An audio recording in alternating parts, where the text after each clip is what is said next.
Just wait around after the show. We're going to do it again.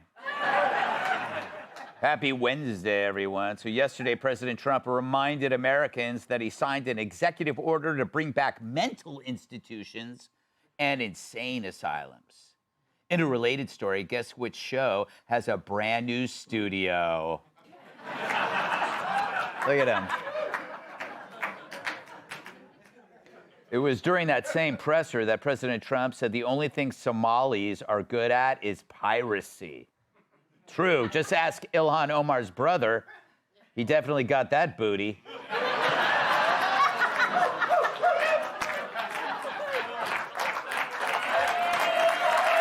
Wow. Wow, it's like they were going to stop, but then they decided to keep going. Yeah, it's like being on an empty gas tank. Okay. Earlier today, President Trump arrived in Davos, Switzerland, for the World Economic Forum. His first act of business, announcing that the Swiss Miss Girl is a 7 at best.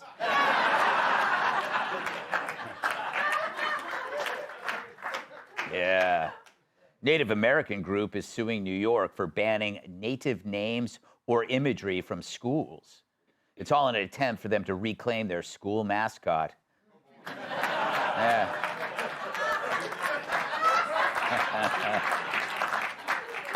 Her name, Coyote Ugly.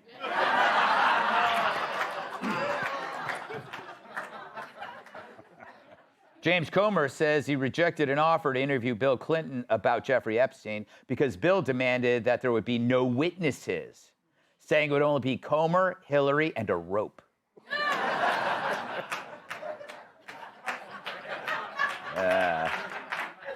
Women are going to something called rage rooms, where they pay to smash old TVs, furniture, and dishes. But even more destructive, they're allowed to vote.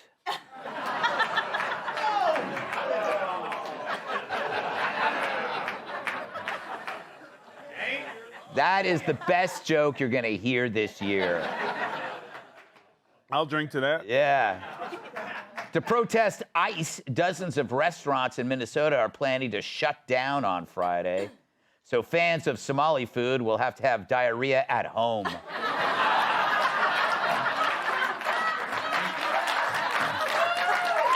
Yeah. You don't like that Somali food, eh? And finally, Michelle Obama was on the Call Her Daddy podcast today. It makes sense since Barack has been calling her daddy for years.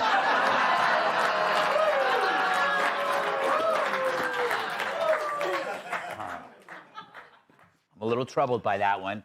All right.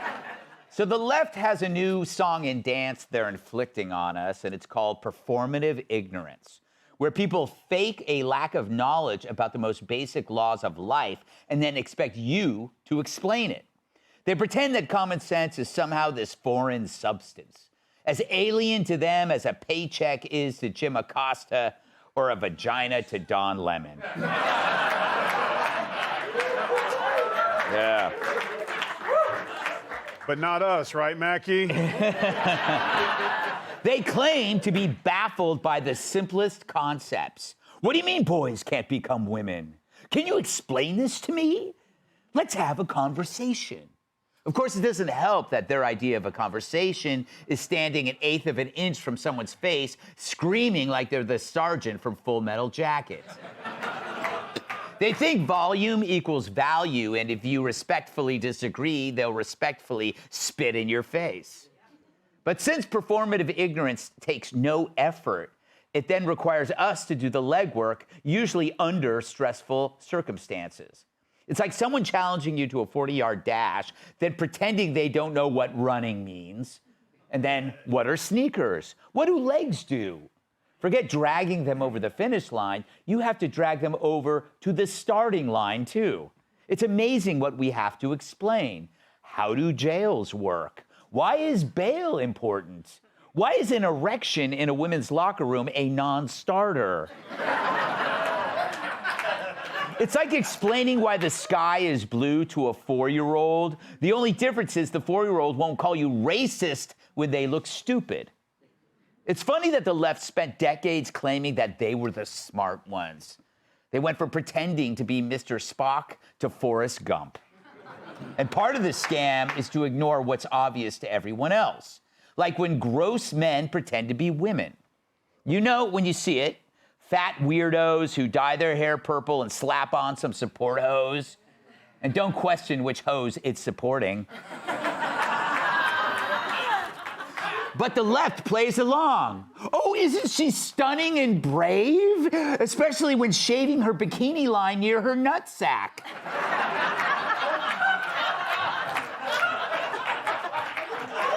Yeah. Thank you.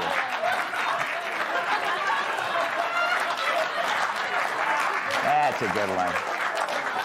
But the goal of performative ignorance is to exhaust you with dumb questions while pushing nonsense under the assumption there's no knowledge to refute it. To them, communism is always a new thing. You know, even though there are still people alive who suffered through it, waiting in line for toilet paper, and not because Jerry Nadler nuked the bathroom. And ICE raids, oh, that's sadistic exercise. No. ICE has detained roughly 400,000 people, and the percent of properly detained illegals is between like 99.8 and 99.95%. I haven't seen a success rate like that since I was cruising the singles bars. But if you tell them that, they'll say math is racist.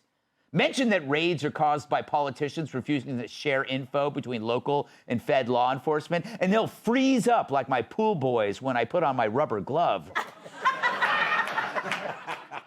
They'll accuse ICE of checking papers. Well, how the else do you find out whether someone is here illegally? You know, ask for a stool sample and check for refried beans? All right. Yeah, I'm fired. Thank you.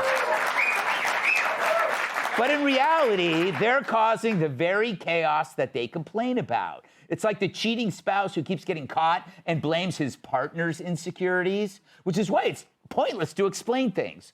Because what's driving these creeps isn't a desire for enlightenment, it's ego. Just like their purple hair and 6 nose rings, it's so you pay attention to them. It's why they crashed that church the other day. And after acting ghoulish, they express shock over people's outrage. Oh, but isn't this free speech? We're just asking questions. No, you're not. Harassing people, stalking, shoving and blocking traffic isn't speech, just like someone with a penis isn't a woman. Seriously, if women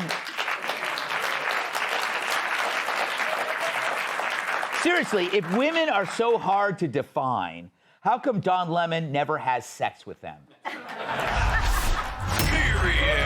Let's welcome tonight's guest. His act was the inspiration for the sympathy card, comedian Joe Mackey.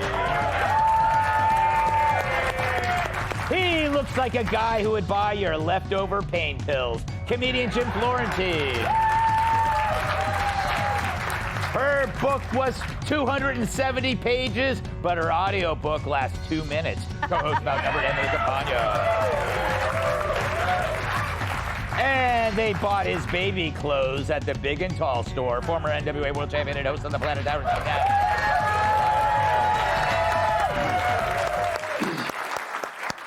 You know, Joe, I see this performative ignorance everywhere, and it reminds me, it's like a legion of your female fans that just seems to be everywhere. Well, I'd argue if I could, Greg. Yes. It's true, but... Because of those sweaters? Is that how you get the women? They show off my muffin top, which is very attractive to my fans. Really? Or of me to love. We probably lost a few viewers there, but that's okay. I do have something pertinent to say because you're right on with this monologue. A lot of times you'll be having a political discussion with the left, and they'll say these phrases that seem like they're adjacent to what you're talking about until you put any thought into it, you know? You'll be talking about illegal immigration, and they'll say, no human is illegal. And I'm like, no one was arguing that point. This isn't Planet of the Apes, and I'm not Dr. Zayas, Yes. and you're not Taylor. Or you'll be talking about abortion, and they'll say, like, women's rights are human rights. And, like, nobody was arguing that women aren't human. Yes. Even Dr. Zayas in Planet of the Apes was like, well, Taylor has to go, and so does his girlfriend, Bright Eyes. Yes.